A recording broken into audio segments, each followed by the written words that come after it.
Friends, welcome to my channel. कैसे हो आप सब? आई होप आप सब बहुत अच्छे होंगे। फ्रेंड्स, चलो चलते हैं सफलता की सीरीज़ में मेरे संग।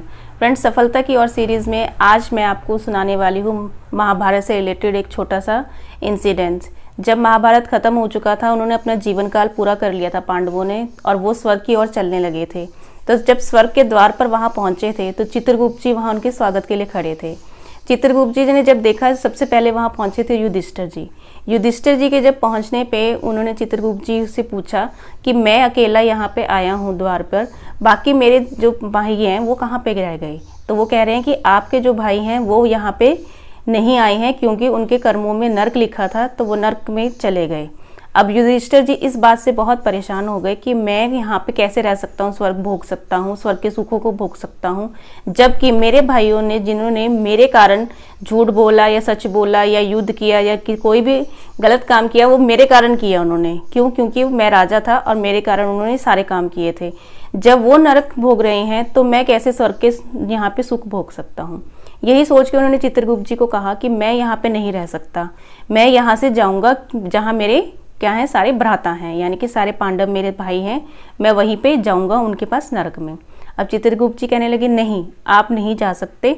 जो आपके रिश्ते नाते थे ये आपके सारे पृथ्वी लोक पे थे, यानी कि जो आपके भाई बंधु थे, जो आपका प्यार था, लगाव था, ये सारा कहाँ था? ये सारा था पृथ्वी लोक पे।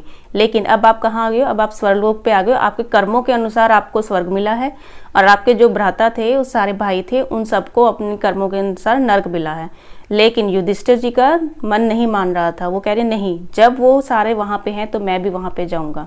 अब वो क्या हुआ, उनको चित्रगुप्त जी मनाते रहे लेकिन वो माने नहीं। वो कह रहे नहीं, मैं अपने भ्राता के बिना यहाँ पे नहीं रहूँगा, मैं उन सबके साथ स्वर्ग में आऊँगा। तो अब उनको क्या करना, चित्रगुप्त जी ने युधिष्ठिर जी को लेकर नर्क में चले गए। जब नर्क में पहुंचे तो वहां उन्होंने देखा कि सब लोगों ने अपने अपने कर्मों के अनुसार उनको वहां पे दंड मिल रहा था।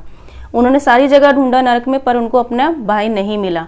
जब नर्क में वो घूम के आए, सारी दंडों को देखते हुए आए कि सब लोगों को अपने कर्मों के अनुसार दंड मिल रहा है, उनका दिल फिर दुखी हुआ। क्यों? क्योंकि उनको नरक में भी अपने भ्राता नहीं मिले थे। फिर चित्रगुप्त जी से उन्होंने पूछा, कह रहे चित्रगुप्त जी, आप कह रहे थे मेरे सारे भाई यहाँ पे नरक में हैं, लेकिन मैं यहाँ पे तो है नहीं, ना वो स्वर्ग में है ना नरक में है।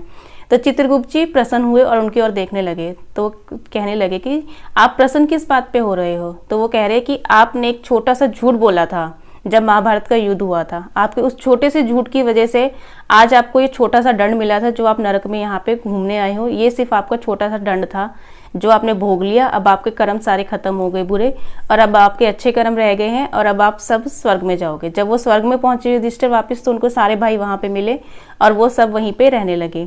तो फ्रेंड्स, लाइफ में यही होता है हमारे साथ। हम जो अगर लाइफ में कुछ काम कर रहे होते हैं ना, हम सोचते हैं चल छोटा सा काम है, क्या होता है इस छोटे से झूठ से या छोटे से गलत काम से क्या फ़र्क पड़ता है हमें?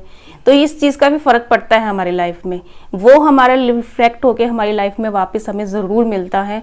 चाहे वो हमारा अगर छोटा होगा तो छोटा ही मिलेगा, अगर ज़्यादा किया होगा तो ज़्यादा वापस आएगा।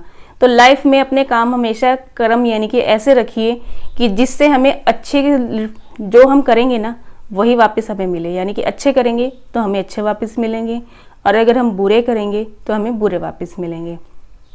Thanks friend for watching the video. Bye bye.